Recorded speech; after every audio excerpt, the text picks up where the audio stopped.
వెండితెరపై తనదైన తెలంగాణ యాసతో ప్రేక్షకులను కడుపుబ్బా నవ్వించిన నటి పావలా శ్యామల జీవితం నేడు కన్నింటి పర్యంతమైంది.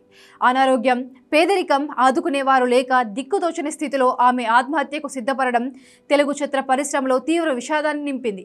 ఇటీవల ఆమె ఉంటున్న ఒక హోం నిర్వాహకులు ఆమెకు అలాగే ఆమె కుమార్తెకు సేవలు చేయలేక బయటకు పంపించేశారు. దీంతో రోడ్డున పడ్డ ఆమె చనిపోవాలని నిర్ణయించుకున్న సమయంలో కార్ఖానా పోలీసులు మానవత్వంతో స్పందించారు. వెంటనే ఏసీపీ రమేష్ చొరవతో వారిని ఆర్కే ఫౌండేషన్లో చేర్పించి ప్రాణగండం నుంచి కాపాడారు.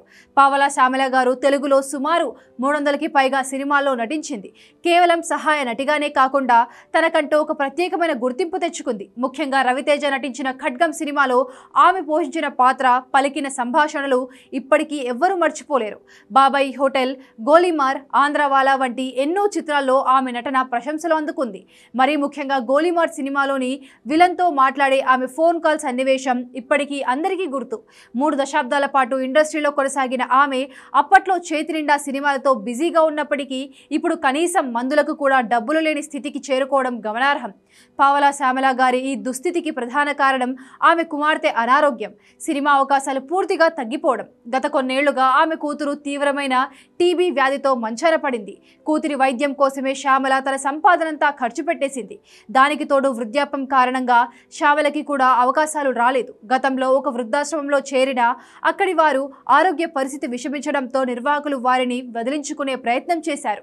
దీంతో బతకడానికి దారిలేక ఆత్మహత్య శరణ్యం అనుకునే స్థాయికి వారి మానసిక స్థితి దిగజారింది. పావలా శ్యామల కష్టాల్లో ఉన్నారని తెలియగానే గతంలోనే megastar Chiranjeevi, power star Pawan Kalyan వంటి వారు స్పందించారు. పవన్ కళ్యాణ్ ఆమెకు తక్షణ సాయంగా 1,00,000 ఆర్థిక సాయం అందించారు. అయితే అలాగే మా అసోసియేషన్ తెలంగాణ ప్రభుత్వం నుంచి పింఛన్ అందుతున్నప్పటికీ ఆమె కూతురి వైద్య ఖర్చులకు, వారి రోజువారీ అవసరాలకు ఆ మొత్తం ఏమాత్రం సరిపోలేదు. ఇండస్ట్రీలోని పెద్దలు అడపాదడపా సాయం చేస్తున్నా అది తాత్కాలిక ఉపశమనం మాత్రమే ఇచ్చింది తప్ప ఆమెకు శాశ్వత భరోసాను ఇవ్వలేకపోయింది అనేది చేదు నిజం.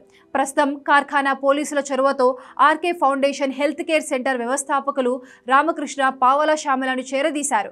అనాథ వృద్ధులకు సేవ చేస్తున్న తమ సంస్థ శ్యామలకి, ఆమె కుమార్తెకు ఆశ్రయంతో పాటు వైద్య సేవలు కూడా అందిస్తామని భరోసా ఇచ్చింది. గ్లామర్ ప్రపంచంలో వెలుగులు మాత్రమే చూసే మనకు తెర వెనుక ఇలాంటి చీకటి కోణాలు కూడా ఉంటాయని పావలా శ్యామల జీవితం మరోసారి గుర్తు చేస్తోంది. ఎవరైనా అనాథలు, వృద్ధులు ఆపదలో ఉంటే 9866491506 నంబర్ ద్వారా ఆర్కే ఫౌండేషన్ను సంప్రదించవచ్చు.